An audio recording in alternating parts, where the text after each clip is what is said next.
Au nom de la Confédération panaméricaine de badminton, nous vous souhaitons la bienvenue à notre programme de Coin de coach. Je m'appelle Richard Wong et je suis plaisir d'être modérateur de la session d'aujourd'hui. Bienvenue à cette nouvelle édition de Coach Coin, un espace pour apprendre et partager des expériences dans la communauté de badminton. Nous avons aujourd'hui le plaisir d'avoir Naïm Mohamed, un athlète et entraîneur de renommée qui a représenté la Trinité-Tobago dans des compétitions internationales et a développé sa carrière tant dans son pays d'origine qu'en Danemark, leader mondial dans le développement des joueurs de badminton. Avant de commencer, je devrais vous informer que la séance d'aujourd'hui suivra un format d'entrevue détaillé pour approfondir les opinions et expériences de nos invités. Maintenant, permettez-moi de montrer les points forts de sa carrière professionnelle. Naïm a représenté ce pays aux Jeux du Commonwealth 2018, un événement qui rassemble les meilleurs athlètes de diverses disciplines du monde entier. En 2014, il s'est classé parmi les 10 meilleurs athlètes juniors de Trinité et Tobago, atteignant un classement mondial de 83. Il est un entraîneur de niveau 2 à BVF et travaille actuellement dans divers clubs et écoles au Danemark. Naïm continue de concurrencer à un niveau d'élite tout en entraînant dans divers clubs et écoles. Bonne nuit, non, merci de vous joindre à notre audience et de nous accueillir depuis votre maison en Danemark. Êtes-vous prêt pour la courte entrevue? Je suis prêt. Bonjour Richard, je suis ravi de te revoir et vraiment heureux d'être ici. Merci beaucoup aussi à Badminton Panam pour cette expérience incroyable. J'attends cela avec impatience depuis quelques mois. Nous avons fait beaucoup de planification et d'écriture par courriel pour organiser ceci, en tenant compte des différences de temps et autres détails, mais je suis vraiment heureux d'être ici et d'avoir une discussion avec vous sur quelques différences de formation. Ok, super.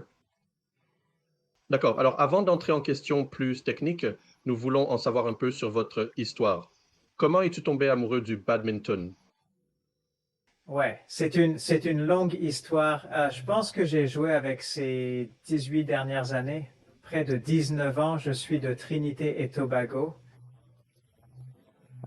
Et j'ai commencé à jouer environ 10 à 11 ans au lycée, rejoignant de nombreux clubs différents. Je suis entré dans l'équipe nationale à 16 ou 17 ans. Tout s'est bien passé à partir de là. Je pense que ce que nous tomberons amoureux de la plupart du badminton, c'est le son et le sentiment. Un écart de sens, une navette, la vitesse à laquelle vous pouvez jouer et la partie sociale de celui-ci. Tu sais, avec tant d'amis autour et tu es. Tu es avec tant de gens tout le temps. Voyager est un avantage car on découvre différentes cultures, nourriture et bien sûr plus de badminton à divers niveaux. Donc je pense que l'expérience du badminton seul en soi m'a fait tomber de plus en plus amoureux de cela. Et jusqu'à ce jour, je continue de tomber de plus en plus amoureux du badminton. Excellent. Oui, je connais ce sentiment. Qui sont vos principaux rôles dans le modèle de badminton et comment a-t-il influencé votre développement en tant que joueur et entraîneur? Ouais, j'en ai quelques-uns. Donc je ne peux pas dire que j'ai des favoris, mais j'ai quelques-uns à qui je pense toujours quand je joue maintenant en tant que joueur et que je travaille aussi en tant qu'entraîneur. Je veux dire, à Trinité, il y a des noms que je n'oublierai jamais. J'ai eu une grande influence sur mon jeu et mon rôle de personne dans la société et dans le sport. Et ce seront Annuel C. Paul et Darren Desson et mes deux premiers entraîneurs, Sabrina Cassia et Zudimak. Et ils ont commencé à me coacher mes premiers coachs officiels à CBSE. Il y a beaucoup de gens que je ne peux pas oublier. Je pense que chaque nom que j'ai rencontré a eu une influence sur moi dans une certaine mesure. Alors, ouais. Et maintenant, j'ai aussi un sondage analytique depuis quelques années. Je suis presque sûr que vous connaissez aussi les sondages analystes de Trinité et Tobago. Oui, je viens de venir en Trinité. Oui, en 2017, j'ai rencontré Martin des Pays-Bas. Il a aussi un très, très important rôle à jouer. Et ce que je fais, et bien sûr ce que je fais maintenant en Danemark. Maintenant que je suis en Danemark, mon précédent entraîneur en chef est bientôt Gaunhalt et maintenant j'ai, oui, Bhaskar et beaucoup de gens ici qui ont des influences différentes et des règles différentes. Avec le sport, c'est que je ne peux vraiment pas oublier. C'est donc une longue liste, mais ce sont certains des noms clés les plus importants.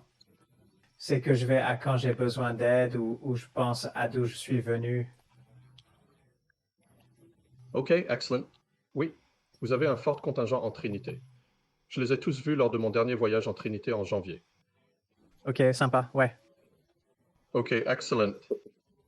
Nous allons commencer par une série de questions organisées par thème, comme l'indique la diapositive suivante. Avant d'entrer dans les détails techniques et méthodologiques de la formation des jeunes, il est essentiel de comprendre le contexte de développement des acteurs. Naïm, vous avez eu la possibilité de vous entraîner et de compétitionner dans différents pays, y compris la Malaisie et la Danemark. Quelles différences clés dans la méthodologie de formation avez-vous trouvées dans chaque pays où vous êtes allé? Quels sont les défis spécifiques auxquels vous avez confrontés et comment les avez-vous surmontés? Ouais, bonne question. Pour commencer, quand je suis allé en Malaisie, j'avais 18 ans, 2015. J'avais vraiment curieux pour le badminton, jouer à un haut niveau ou essayer d'atteindre un haut niveau et voulais voir ce qui se passe en Malaisie. J'en ai toujours entendu parler. Bien sûr, nous regardons toujours la télévision et notre YouTube, voyons Lee John Wei jouer et tous ces grands matchs, mais pas que je travaille en tant que coach dans ce MAC. La première chose que j'ai remarquée lors de mon arrivée ici en 2018, c'est la qualité de la formation dans les pays asiatiques. Pas seulement la Malaisie, mais la plupart des pays asiatiques. Dans ce seul MAC, nous, ils pratiquent pendant 2 heures maximales lorsque l'Asie ou la Malaisie. Et, euh, et mon expérience était parfois 3 heures par session ou 2 heures par session. Et c'est vrai. C'est parfois 2 heures, juste courir 400 ou 200 mètres, parfois deux, désolé. Session de 3-2 heures par jour. Et en Danemark, nous avons 1 heure et demie le matin et 1 heure et demie le soir. Parfois un jour de repos, parfois un pack par session par jour et une session de gymnasium. Mais je pense que je dis que la principale différence différente est la qualité en Danemark et combien ils mettent plus d'attention à l'entraînement et à ce qu'ils font, pourquoi ils le font, comment ils le font, quand ils le font et comprendre davantage au sein du sport.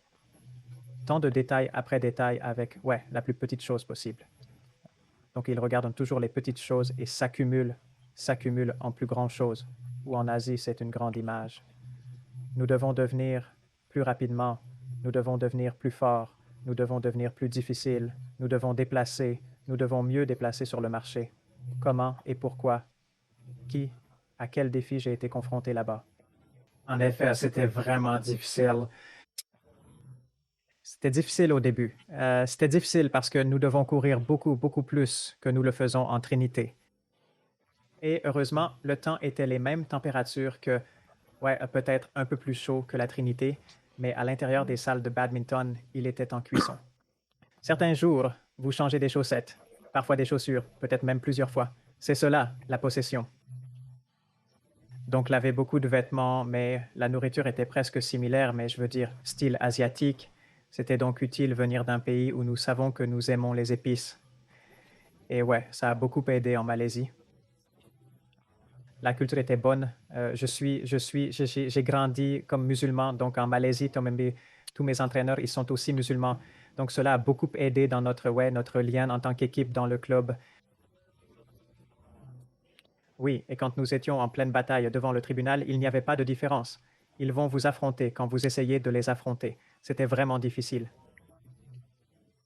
OK, si quelqu'un voulait suivre vos traces, quels conseils donneriez-vous à un jeune athlète qui se prépare à s'entraîner ou à compétitionner dans un pays avec une culture sportive très différente de la sienne? Ouais, une bonne question encore, Richard. Donc, selon mon expérience, je pense que le plus grand défi pour moi, c'est de venir en Danemark et de surmonter de nombreux défis différents ici, au sein du sport, au sein du système et de la société. Ici, en Danemark, venant d'un pays chaud, de Trinité et Tobago, nous sommes habitués, bien sûr, à des températures chaudes, à une nourriture épicée et à une société totalement différente. Pour moi, ce qui m'a vraiment aidé, c'est d'avoir un esprit ouvert au Danemark, de comprendre la nécessité de changer certaines choses, de comprendre le pourquoi et de voir la vision d'ensemble. Je pense que c'est essentiel. C'est la seule manière de procéder.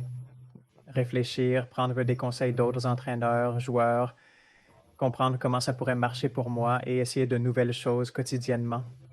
C'était beaucoup au début. C'était difficile parce que je suis venu et je suppose que je suis allé d'ici en bas, ici, en bas, ici. Puis je suis revenu un peu avec le badminton et la partie mentale parce que vous deviez faire face à tant de défis différents tous les jours. Langue, nourriture, météo, société, système, façon dont tout fonctionne.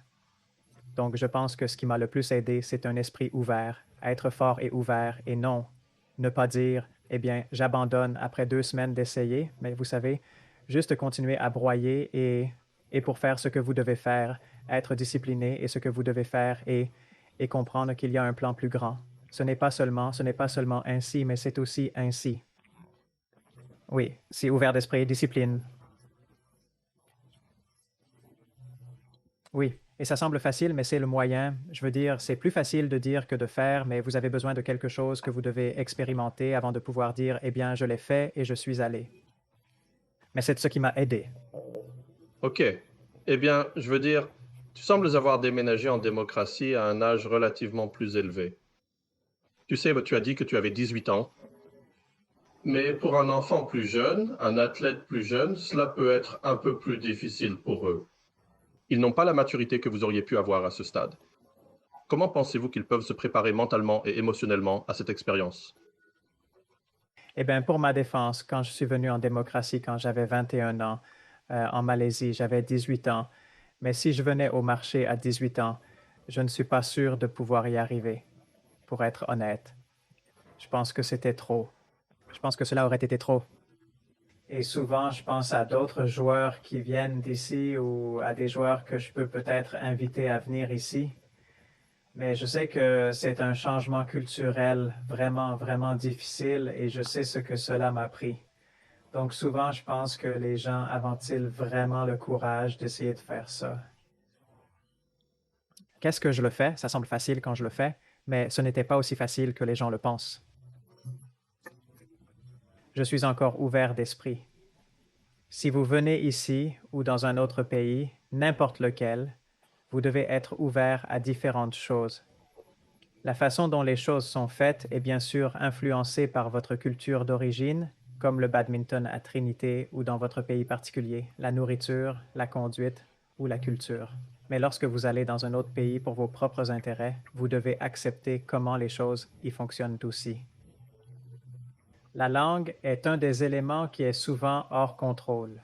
Donc, si vous pouvez mieux maîtriser les choses incontrôlables, tout peut fonctionner progressivement. C'est pourquoi je me suis amélioré ici en Danemark en essayant de contrôler les choses incontrôlables qui, quand vous commencez, je pensais que c'était incontrôlable. C'est la langue et la nourriture. Mais par exemple, et le temps, surtout le temps, parce que quand je suis venu ici en août, j'ai quitté 35 degrés en Trinité pour venir en Danemark où il était 19 degrés. Et pour moi, c'était froid. C'était vraiment froid. Le vent soufflait tous les jours. Vous devez porter plusieurs couches, toujours pratiquer en salle et vous réchauffer par le sport. En Trinité, vous allez simplement au gymnase, enfilez vos chaussures et courez pendant 5 minutes pour vous sentir au chaud. Ce sont les choses que voilà, ce que vous devez apprendre à maîtriser. Tant que vous avez un esprit ouvert et assez de discipline pour essayer de les contrôler sans les laisser vous dominer, cela aide beaucoup. Mais cela vient avec l'âge, la maturité et l'expérience. Ce n'est pas quelque chose que vous décidez du jour au lendemain. En toute honnêteté, si je n'étais pas allé en Malaisie en 2018 et n'y avais pas passé 8 mois, je ne suis pas sûr que j'aurais réussi au Danemark, car cela a été une grande étape pour moi. Comprendre la culture, le changement, comment les choses fonctionnent, et moi-même, ainsi que ma capacité à contrôler les choses incontrôlables. À un moment en Malaisie, je comprenais tellement de la langue que je peux parler à eux parfois des choses vraiment, vraiment basiques. Mais j'ai commencé à apprendre et m'adapter. Ces aspects font une grande différence car vous vous sentez mieux quand vous êtes où vous êtes. Vous vous sentez mieux avec les gens, ce qui ne fait pas seulement de vous un meilleur joueur de badminton, mais aussi une meilleure personne, augmentant votre confiance dans vos actions et interactions sociales. Les gens pensent que je suis confiant grâce au badminton, mais c'est bien plus que cela. Le badminton est une petite part de votre vie, mais dans un autre pays, il y a beaucoup plus de facteurs à considérer, pas seulement frapper des navettes dans un gymnase. Vous devez aussi vous intégrer à un environnement où il y a une diversité linguistique et culturelle. quand je suis venu au Danemark, j'étais dans une école de sport avec des gens de nombreux pays différents, de l'Islande, du Mexique, d'îles lointaines, du Danemark, de la Suède et de la Norvège. Vous entendez donc toutes ces choses différentes et vous devez comprendre qu'il y a des cultures différentes ici. Si ouvert d'esprit, essayant de contrôler ce que vous pouvez contrôler et apprendre à absorber ce qui peut fonctionner pour vous, comment cela peut fonctionner pour vous et discipliné mentalement. D'accord. Vous semblez avoir eu beaucoup d'adaptations. Quant à cette adaptation, comment pensez-vous qu'elle vous a aidé à améliorer votre performance et votre développement personnel en tant qu'athlète et entraîneur? Eh bien, du côté sportif, quand je suis venu ici pour la première fois, je jouais à plein temps. Je le dirais, c'était difficile au début et dans ma deuxième saison, ça a commencé à s'améliorer parce que je me suis habitué un peu plus au temps. Je comprends ça, OK, je ne peux pas contrôler le temps, mais je peux contrôler la quantité que je vais être. Et il y a une chose que je n'oublierai jamais. Mon entraîneur m'a dit ce moment même. Il a dit que je venais juste d'aller au hall le matin et j'ai dit qu'il faisait vraiment froid. Je ne pouvais pas me réchauffer, j'ai dû en faire plus. Et il a dit qu'il avait arrêté de faire pipi. Il a dit qu'il n'y avait pas de mauvais temps. Mains et micro-ondes, il fait trop froid. Il faut juste avoir plus de vêtements, il n'y a que de mauvais vêtements, et cela m'a frappé, car je ne peux pas contrôler le temps, mais je peux contrôler la quantité de vêtements que je porte. Donc peut-être que j'ai besoin de plus de collants. Peut-être plus de manches longues avant de m'entraîner. Peut-être arriver au hall plus tôt, courir un peu plus, faire quelques activités pour me réchauffer. Mais je ne peux pas contrôler le temps. Mais je peux contrôler ce que je porte. Et cela m'a beaucoup fait mal en tant que joueur parce que mon corps peut devenir plus chaud avant d'entraîner et je peux avoir une meilleure pratique. Je peux avoir de meilleurs matchs d'équipe. Je me suis amélioré avec la nourriture parce que la nourriture ici est très différente. Mais je suis devenu mieux pour manger beaucoup de pommes de terre et de pain rouge avec beaucoup de fibres. Et ouais, le langage commence à s'accumuler aussi dans ma deuxième saison. Cela m'a donné un peu plus de confiance pour être avec les gens et pour être avec, oui, plus de personnes dans la société. Donc, lorsque vous parlez une langue, cela réduit en quelque sorte la quantité d'interactions que vous pouvez avoir avec les gens de la société. Et non seulement je parle danois, cela aide beaucoup. Oui, mais dans ma deuxième saison, bien sûr, je ne pouvais pas parler autant. Mais cela aide à comprendre quelque chose, comme si j'étais en Malaisie et parle très, très basique. OK, alors combien de langues dis-tu? Non.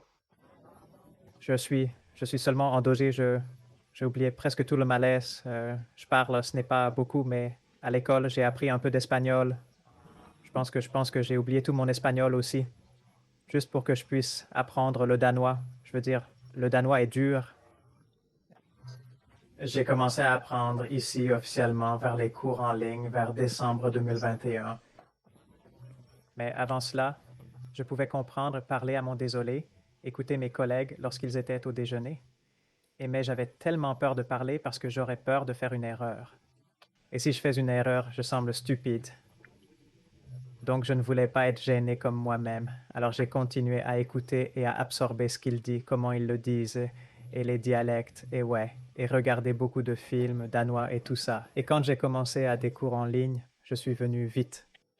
Alors je suis voici. Oui, parlant deux langues, principalement danois tous les jours, mais ouais, c'est drôle. OK, excellent. D'accord. Et il est indiscutable que l'implication des parents est cruciale pour le progrès des joueurs juniors. Comment les entraîneurs peuvent-ils collaborer avec les parents pour établir un environnement soutenant qui encourage le développement et le triomphe des jeunes athlètes? Oui, Richard, il y a beaucoup de bonnes questions pour Richard et il y a beaucoup de choses que je peux en discuter. Car en tant qu'entraîneur en chef junior ici à l'ICAS, j'ai beaucoup de responsabilités envers les parents de mon club et les joueurs du club. Il arrive souvent que je remarque des parents un peu trop investis dans la réussite ou la carrière de leur enfant, qu'ils jouent au badminton à un bon niveau, à un niveau intermédiaire ou même à un niveau amateur. Mais parfois, je trouve que les parents seraient un peu trop impliqués. Je pense que le modèle danois ou la société danoise est que les parents ne sont pas si impliqués dans leurs enfants et comment est leurs enfants et combien ils veulent faire dans le sport. Ils les laissent choisir eux-mêmes, laissent les décider eux-mêmes. Ils obtiennent dans ce genre d'indépendance que si vous voulez jouer à ces tournois de match ou quoi que ce soit, vous aidera. Mais vous devez comprendre aussi, bien sûr, vous avez l'école, vous avez la vie sociale, vous devez vous reposer. Et le badminton représente à nouveau une petite portion de tes activités actuelles. Tu n'es que 10 âgés de 10 à 17 ans, par exemple, vous trouverez peut-être une petite amie ou un petit ami ou autre, où vous avez des examens supplémentaires avec l'école ou quelque chose comme ça. Donc, les parents, je pense que les parents peuvent t'aider en guidant, mais pas en disant à leurs enfants comment le faire, quand le faire, quoi le faire, et en essayant de les influencer pour faire différentes choses. Ou, vous savez, laissez ça à un entraîneur, laissez ça aux entraîneurs, laissez ça à ceux qui sont responsables dans le hall. Si vous avez des recommandations, vous êtes bien sûr le bienvenu de venir à l'entraîneur et de dire quelque chose, mais n'essayez pas de diriger votre enfant d'une manière différente lorsque l'entraîneur ou le club aide votre enfant à aller d'une manière différente. Je veux dire, c'est leur travail, c'est ce qu'ils font pour vivre et c'est ce qu'ils sont formés à faire. Donc parfois, les parents peuvent être un peu trop impliqués dans moi. D'après mon expérience, j'essaie de parler avec les parents avant qu'ils ne deviennent un peu trop, car en tant qu'entraîneur pour un jeune joueur, je pouvais facilement voir un autre parfois quand un parent est dans le hall par rapport à quand un parent n'est pas dans le hall. Et après de nombreuses discussions, j'ai décidé de ne pas avoir de parents dans le hall parce que les enfants se sentent plus libres. Ils ne sentent pas la pression devant leurs parents. Oh mon Dieu, mon père fera une erreur ou est contrarié parce que j'ai perdu contre cette fille, ou ma mère est là, ou je suis timide, ou quoi que ce soit. Ils sont jeunes et jouent un petit plus librement pour s'amuser. Ils sont plus eux. Et je suis tellement heureux d'avoir fait ce choix pour une grande quantité de salles. Les parents, bien sûr, livrent simplement vos enfants les 10 premières minutes. Ils sont les bienvenus d'y être. Ils sont les dernières minutes quand ils jouent à des matchs ou autres. Vous êtes les bienvenus de revenir. Mais pendant la formation lui-même, s'il vous plaît, abstenez-vous d'être dans le hall et nous avons une cafétéria. Vous pourriez aller courir, faire quelque chose, mais donnez aux parents, donnez aux joueurs et à leurs enfants ce temps pour être eux-mêmes. Ils apprécient ce qu'ils font. Ce n'est pas ça. Ils ne jouent pas au badminton pour que vous réalisez votre rêve que vous n'avez pas pu réaliser.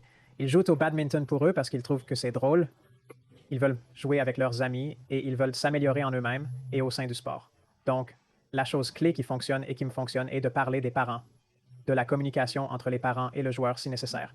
Parfois, nous avons une réunion à 1 sur une, désolé, 2 sur une réunion où les parents et les enfants me parlent et nous découvrons ce qui fonctionne et ce qui ne fonctionne pas. Y a-t-il un passe-temps populaire quand nous réparons ça? Donc, encore une fois, étant ouvert en communication au sein des parents, puis le joueur, et encore une fois, en avoir quelques-uns, je pense que je suis assez jeune. J'ai 28 ans. Je ne suis pas encore parent. Donc, je n'ai aucune idée de ce que c'est d'avoir un enfant. Ouais, j'essaie d'élever un enfant dans le sport. Donc, je prends ou non, mais j'essaie de demander à beaucoup de gens qui sont aussi des parents comment ressemble leur expérience au sein de leur enfant dans le sport et j'essaie de voir ce que je peux tirer de cela et quoi ce qui peut fonctionner pour moi en tant qu'entraîneur pour aider les enfants dans le hall. Donc, ce n'est pas seulement moi qui décide parfois comment faire les choses, mais c'est un groupe d'idées que j'essaie de faire en une et j'en dis, eh bien, c'est ce que je pense que devrait fonctionner ou que je ne devrais pas fonctionner. Et si cela ne fonctionne pas, nous trouvons une solution différente. Mais je dois aussi être ouvert et communiquer sur la façon dont se passent les choses dans mes joueurs et mes parents dans le hall.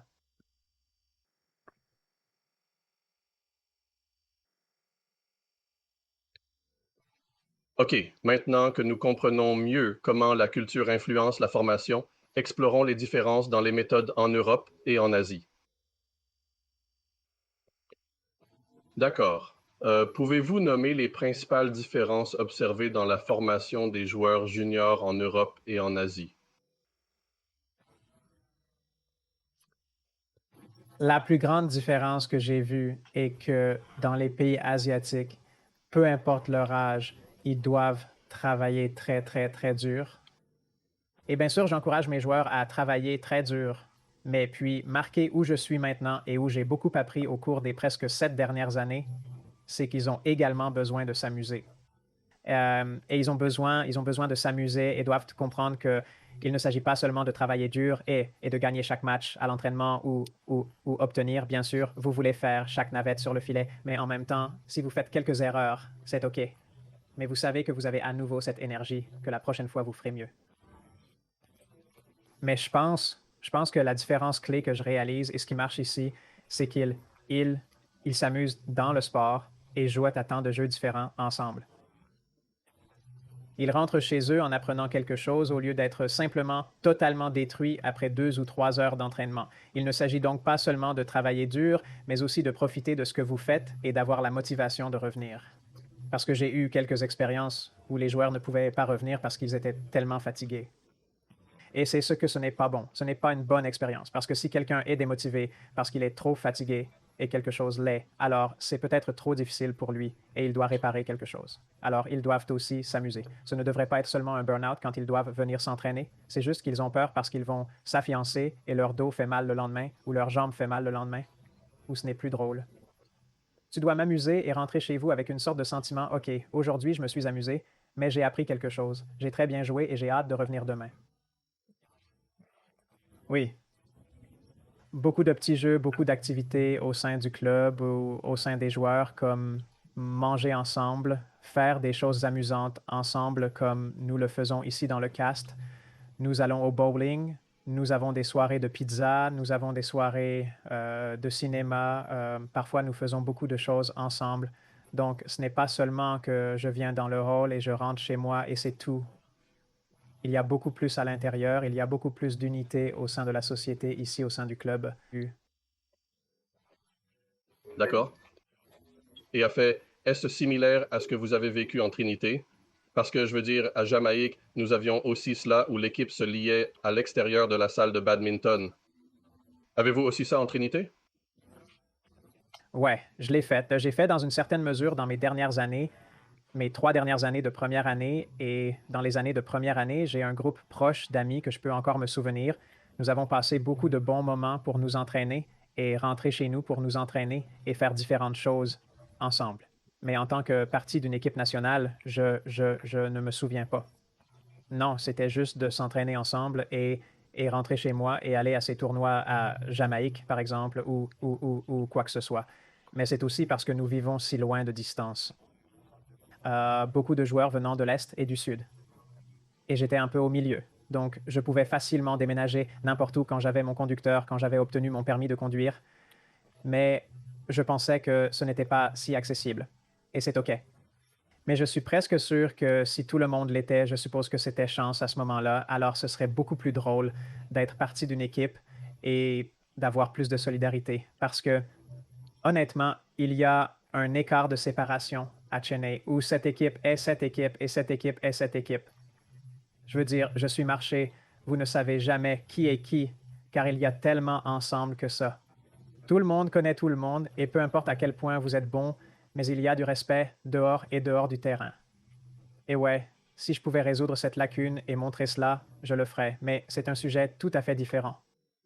Oui, d'accord. Alors, vous savez, vous avez mentionné de vous amuser et des choses comme ça, mais à quel point pensez-vous qu'il est important de concurrencer et de presser dans la formation des jeunes athlètes? Je veux dire, nous les pressons. Nous les poussons beaucoup. C'est important car, selon mon expérience, s'ils peuvent apprendre à partir d'un âge un peu plus jeune, cela les aidera quand ils deviendront de plus en plus âgés. Donc, ils ont une expérience. Et lorsqu'ils sortent et l'expérimentent d'eux-mêmes pendant un match ou pendant un tournoi, ils peuvent en quelque sorte se référer à l'expérience qu'ils ont en entraînement. Donc, nous nous préparons parfois et nous nous entraînons ou des choses plus tactiques où une personne ou une paire ou avance par un certain nombre de points, où nous mettons des choses plus tactiques sur lesquelles nous devons nous concentrer pendant les matchs. Nous les poussons, bien sûr, de manière physique avec le travail des pieds et avec la capacité physique dont ils ont besoin pour être forts, bien sûr. Nous ne faisons donc pas seulement le badminton pendant les seules heures par semaine, mais nous faisons également un entraînement physique. Mais je pense que je ne dirais pas que je les presse tout le temps parce que je dois aussi comprendre qu'ils sont aussi à l'école. Pour les joueurs juniors, je dirais que je ne les presserai pas beaucoup car ils ont l'école, la vie sociale, famille et doivent rentrer chez eux aussi. Nous devons donc accepter toutes ces choses et ne pas seulement leur dire que vous devez me donner 110% à chaque formation. Si vous n'avez pas 110%, alors je veux 108%. Une chose que j'ai appris ici de l'entraîneur précédent, il a dit, peu importe combien vous ressentez aujourd'hui, vous choisissez de venir dans la salle de badminton. vous choisissez de venir entraîner, même si vous ressentez 80% de votre niveau d'énergie, donnez-moi le meilleur 80%. C'est ce que nous voulons. Vous savez, si à un moment donné, vous atteignez 80% à 75 ou 60 ou 50, alors parlez-nous. Donc, encore une fois, la communication est clé. Nous savons donc quoi faire et nous savons que nous devons trouver un autre tribunal pour vous. Nous pouvons faire un peu plus pour un peu plus de formation technique ou vous devez rentrer chez vous parce que cela s'est produit auparavant où j'ai dû envoyer les joueurs chez eux parce qu'ils ne pouvaient pas suivre le rythme où ils se retireraient et ça va. Mais ouais, parfois, il faut juste être ouvert et je peux communiquer sur ces choses. Et ces choses m'aident beaucoup en tant qu'entraîneur, en particulier pour les joueurs juniors. OK, dans votre entraînement, comment la créativité et la prise de décision sont-elles plus rapides que le jeu pour les joueurs juniors? Bonne question sur la créativité.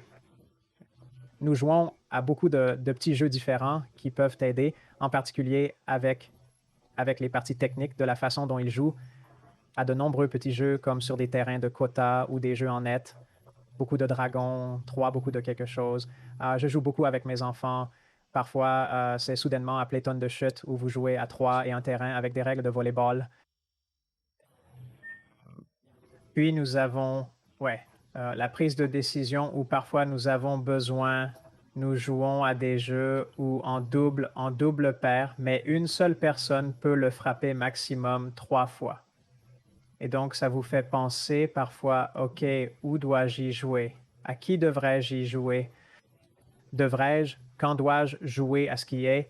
Et pourquoi dois-je jouer à nouveau à ce qui est ainsi? Jouer à beaucoup de petits jeux différents, créer beaucoup de petits jeux différents, de différentes règles. Ces choses aident les jeunes joueurs, surtout parfois s'amuser. Mais s'ils ne peuvent pas le comprendre, ils peuvent les énerver. Mais puis, ils apprennent en cours de route que c'est juste pour le plaisir, mais cela va également vous aider lorsque vous pouvez comprendre. 6 petits jeux, beaucoup de compétitions différentes au cours de l'entraînement pour se réchauffer. Cela tient également à l'esprit plus éveillé quand ils ont le vôtre lorsque nous avons vos jeux en entraînement. Donc cela aide beaucoup. OK, très bien. Nous continuerons avec notre prochain sujet, la discipline, la motivation et le plaisir. Quelle stratégie utilisez-vous pour garder les jeunes athlètes engagés et passionnés pour le badminton, même lorsque l'entraînement devient exigeant?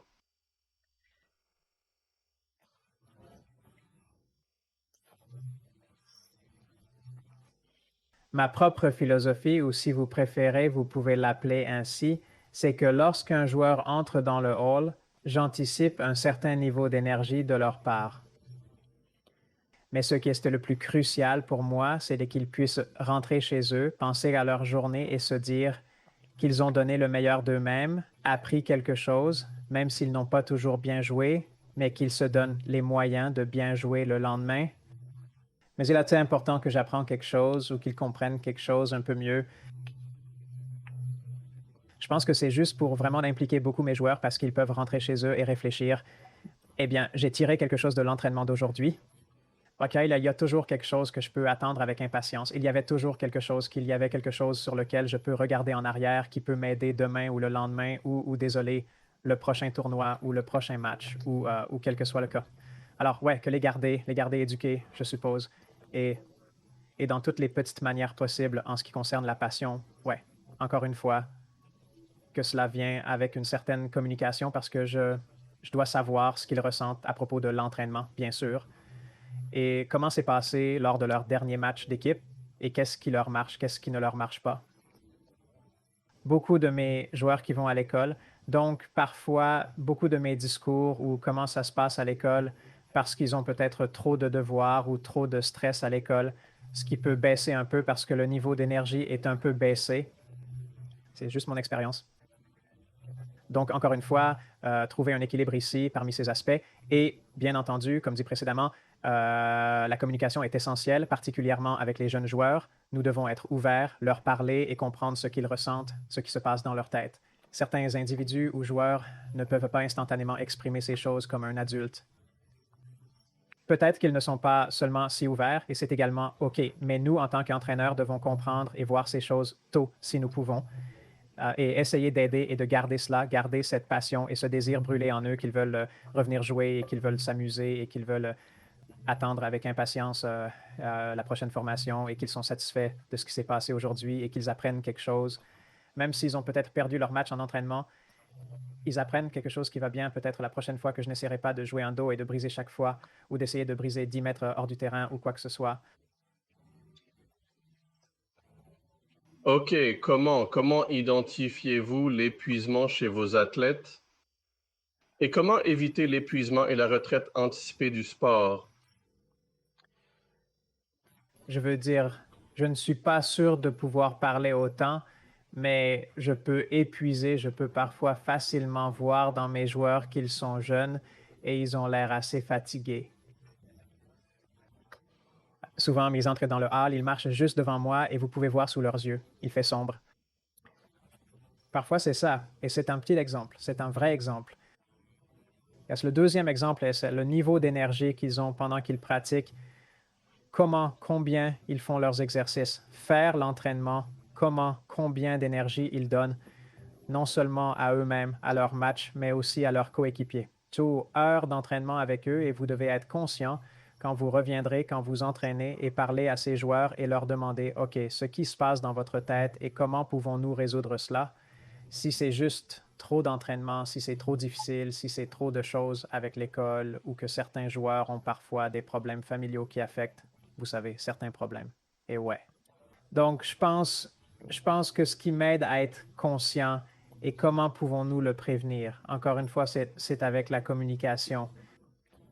S'il le réalise, alors je parlerai avec le joueur, essayerai de comprendre au moins ce qui se passe. Si nécessaire, vous devez parler avec les parents. Mais la communication est clé. Comprendre ce qui se passe dans leur tête parce que nous ne pouvons pas simplement deviner et dire, eh bien, tout va bien pour John. Nous pouvons lui donner encore des choses à faire. Et alors, tout ne se passe pas si bien car l'entraînement n'est pas seulement pour John, mais aussi pour John et Michael et Sarah parce qu'ils doivent travailler ensemble. Et si John n'a pas d'énergie, alors cela ne donne pas une bonne ambiance aux joueurs. Ils se sentent démotivés car une personne ruine cette session. Nous devons donc avoir cette ouverture et ouais, la communication à nouveau. D'accord. Comment donnez-vous la priorité à la qualité de vos séances, surtout sachant qu'elles durent 1 heure et demie? Êtes-vous capable de donner la priorité à la qualité de vos séances? Oui, en Danemark, que ce soit junior ou senior, quand il s'agit de salles de badminton, je pense que quand il s'agit de n'importe quel sport, la société vous élève d'une manière qu'ils attendent à tout ce que vous avez et qu'ils attendent à tout faire du mieux que vous avez. Donc, encore une fois, si vous sentez 80%, vous donnez votre mieux 80%. Mais nous essayons de maintenir cette qualité en étant à temps un peu plus tôt, en faisant un bon réchauffement, en étant conscient de nos joueurs, de ce qu'ils font sur les terrains, en étant conscient de ce qu'ils font. Exercice ou désolé, comment ils font l'exercice spécifique.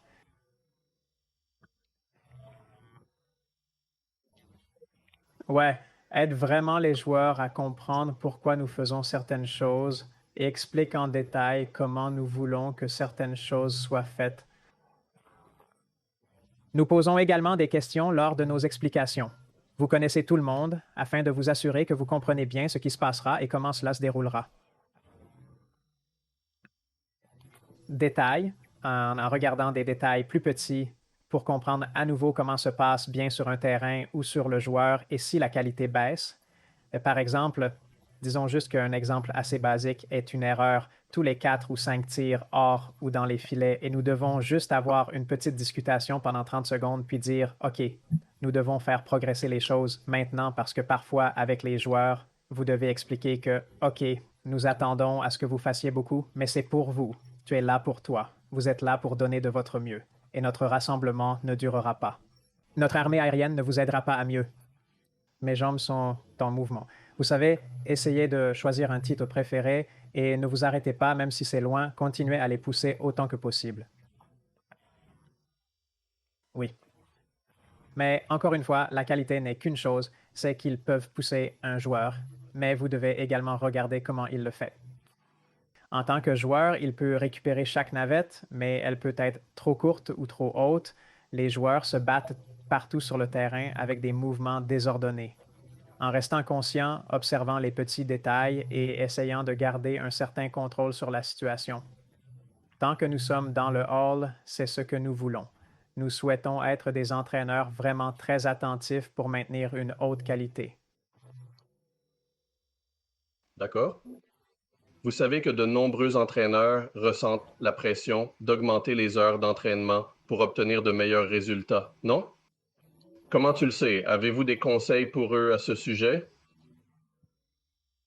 Je veux dire, n'importe qui peut dire qu'il veut avoir plus d'entraînement et plus d'heures, mais je pense à nouveau, la qualité de la quantité pour moi maintenant en tant que joueur, je préfère avoir 4 heures parfois maximum par jour où c'est juste de très bonne qualité, où j'ai vraiment mon esprit et ce que je veux faire et combien je veux faire et savoir parfois veut arrêter. Cependant, il est facile pour tout le monde de s'entraîner quelques heures par jour, mais la qualité reste primordiale. À quelle intense sont vos exercices? Quels sont les intervalles de travail ici? Certaines personnes sont très spécifiques et travaillent avec des moniteurs de fréquence cardiaque ou VO2 max et toutes ces choses, mais si vous ne travaillez pas assez dur, alors votre qualité n'est pas assez dure, votre qualité n'est pas assez bonne. Ainsi, bien que travailler dur soit évidemment crucial, je pense que la véritable clé réside dans la qualité de l'effort fourni.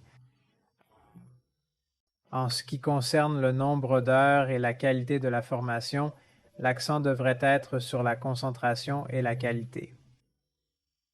Il est temps pour un nouveau sujet, privilégier la qualité à la quantité dans l'entraînement des juniors. Maintenant, tu en as parlé un peu dans le sujet précédent, Naïm. Comment votre approche de priorisation de la qualité et de l'entraînement change-t-elle lorsque vous travaillez spécifiquement avec des joueurs juniors par rapport à tous les athlètes? Quel type de situation particulière prenez-vous dans le Turcon pour leur développement à long terme? Ouais, je travaille avec les deux âges, je suppose, senior et junior. Mais quand vous êtes priorisé comme nous parlons maintenant, je ne dirais pas que j'ai fait beaucoup de différence avec le trading elle-même. Bien sûr, je leur parle différemment. Bien sûr, l'entraînement est peut-être un peu plus faible d'intensité, mais j'essaie d'en tirer le plus possible pour eux-mêmes et de les faire comprendre que la qualité que nous voulons maintenant est, c'est, c'est pour votre développement et leur faire comprendre que l'intervalle doit être plus court, mais aussi vraiment, vraiment haute intensité pour votre propre bénéfice. Donc leur expliquer que c'est quelque chose qui est difficile, mais laissez-moi dire de bouger. Fierté a une qualité encore, en regardant vraiment ces plus de détails, en expliquant beaucoup, en leur parlant beaucoup et en montrant beaucoup de ce que nous attendons. Parfois, j'utilise la vidéo pour aider mes joueurs à comprendre ce que j'attends de l'entraînement ou comment nous devrions essayer de faire les choses afin qu'ils aient une meilleure idée de ce que nous attendons à obtenir de cet exercice ou de cet exercice technique, ou pourquoi nous devrions utiliser tant plus de débras, et dans ce cas, dans ce tir, ou comment nous devrions pousser avec nos jambes et notre travail des pieds, ou quel que soit le cas. Donc beaucoup de concentration sur l'explication des détails compte. Et oui, encore une fois, être conscient en tant qu'entraîneur et s'assurer qu'ils donnent de leur mieux. Encore une fois, ça c'est mon travail, oui, mais je suis aussi intéressé à ce qu'ils s'améliorent chaque fois qu'ils viennent t'entraîner. D'accord. Comment évaluer si la session a obtenu des résultats en 2 jours? Cherchez-vous des indicateurs de technique, tactique, attitude ou motivation? La plupart du temps, mais je peux le voir dans l'attitude avec les jeunes joueurs et je pense aussi avec les joueurs plus âgés. Si une session ne se passe pas trop bien, vous pouvez facilement voir quelqu'un un peu triste ou dans certains cas un peu bouleversé. Mais encore une fois, je ne regarde pas seulement la fin de la session, mais je la regarde tout au long de la session. Donc au cours de la session, si je vois que tout ne va pas trop bien, j'ai une discussion et je demande ce qui se passe, ou je dis quelque chose que je dois obtenir. Nous devons obtenir cette discorde. Par exemple, un peu plus, vous savez, vous devez obtenir un peu plus de concentration. Ouais, bah faites encore des rallyes ou quelque chose que ce soit, des mouvements de pied ou des mouvements de qualité, même si vous faites juste des exercices éthiques. Mais souvent avec les juniors, ben, je peux le voir dans leur attitude parce qu'ils sont un peu tristes ou un peu bouleversés. À la maison, je demande juste comment ça s'est passé. Donc, je veux des commentaires. Je pense que pour moi, ce qui fonctionne le mieux, c'est le feedback pour mes joueurs et leur demander, se demander comment ça s'est passé pour eux. Comment cela les a-t-il aidés et peuvent-ils voir la raison pour laquelle nous le faisons? Pouvez-vous voir cela les aider? Peuvent-ils voir comment ça marche? Alors ouais, commentaires. Et parfois le voir sur leur visage quand ils sont sur le point de rentrer chez eux. Souvent, vous pouvez voir un joueur heureux et vous savez juste que ça s'est bien passé. Mais encore une fois, je veux savoir de lui ou elle que ça s'est bien passé. C'était l'exercice? C'était la formation elle-même? Était-ce les matchs qu'il vient de gagner ou elle vient de gagner? Ouais, commentaire Keith. Ok. Nous avons exploré l'importance de la discipline et de la motivation dans le développement des jeunes joueurs. Concentrons-nous maintenant sur leurs évolutions vers les hautes performances. Nam, vous avez mentionné votre désir de représenter la Trinité et d'assister aux Jeux olympiques. Comment le développement de la jeunesse et des joueurs contribue à cet objectif à long terme? En parlons-nous à Trinité? En général,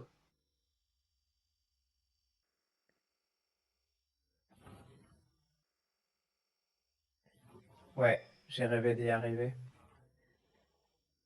Mais je pense que ce que les joueurs, les parents et les entraîneurs devraient regarder, c'est le processus et pas seulement le résultat de voir ces grands 5 anneaux. Les gens obtiennent certains noms, se noient dans ce rêve et tout peut simplement aller à gauche. Mais je pense que ce qui peut aider, c'est vraiment de se concentrer sur le processus plus que sur l'objectif lui-même et de se concentrer sur le voyage des sports que vous jouez, que ce soit le badminton, le football, le hockey, quoi que ce soit. Bien sûr, j'ai besoin d'avoir un objectif, mais soyez ouvert et capable de comprendre que les choses peuvent arriver. Ma propre expérience, le financement était un problème. Heureusement, je n'en avais pas. Je n'ai jamais eu de blessures majeures, mais les blessures peuvent être un problème. Alors concentrez-vous sur le processus, profitez du processus, amusez-vous. Bien sûr, rêvez pour les étoiles, entrez pour les étoiles et gardez vos rêves ouverts. Mais je pense que d'avoir à nouveau un esprit ouvert et de se concentrer simplement sur leur passe pourrait être une grande aide. ok, non, vous avez été traité en Danemark, c'est juste un club de badminton. En tant qu'entraîneur, comment cette formation vous a-t-elle affecté dans la façon dont vous entraînez les jeunes athlètes? Oui, je m'entraîne ici depuis 6 ans et demi. Et ce qui m'a le plus aidé, c'est d'abord comprendre la culture, la société au sein du club et la façon dont l'entraînement est fait, combien de communication il y a au sein de l'entraînement avant et après l'entraînement. Beaucoup de fois que je peux expérimenter en tant que joueur où il y a juste vous entraîner, vous parlez à votre entraîneur juste là et il n'y a pas de commentaires au sein de la session elle-même ou même après la session. Cela ne veut pas dire que nous envoyons des SMS ou des emails toute la journée disant que c'est OK, votre lecteur est trop court, vous devez donc travailler sur votre serveur ou quoi que ce soit. Mais le retour au sein de la pratique elle-même, ce qui se passe le plus avec les joueurs juniors, n'est pas ne pas les traiter toujours comme les joueurs juniors, mais les traiter presque comme des adultes afin que nous ayons un bon équilibre dans nos relations les uns avec les autres. Je ne le fais pas, Je ne leur parle pas comme leurs enfants, à moins qu'ils ne le fassent vraiment. Mais parfois, je les traite comme des athlètes. Je ne regarde pas l'âge tout le temps et dis, eh bien, tu n'as que 13 ou 14 ans. Mais je les considère comme un athlète une fois qu'ils s'améliorent avec un nouveau sport. Et vous êtes là pour vos développements, quel que soit votre âge. Allons travailler.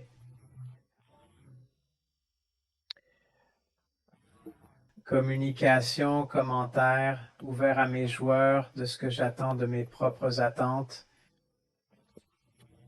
Je veux aussi connaître les attentes de moi et de leur formation, ou je veux connaître leurs objectifs lui-même, ce qu'ils attendent à atteindre au cours des 2 ou 3 prochains mois.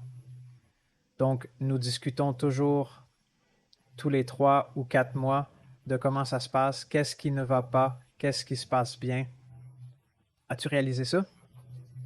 Oui. Ok, oh, très intéressant. Ok, donc aujourd'hui, nous avons vu qu'il n'y a pas de passe unique pour le succès dans le badminton junior. La clé est de comprendre les différences dans les méthodes d'entraînement et de les adapter aux besoins de notre nom de joueur. C'est un vrai plaisir d'apprendre de votre expérience et de votre vision. Les derniers mots? Oui, Richard. C'est un plaisir de parler avec toi. Ça fait presque 10 ans. Je remercie Badminton Paname pour cette opportunité.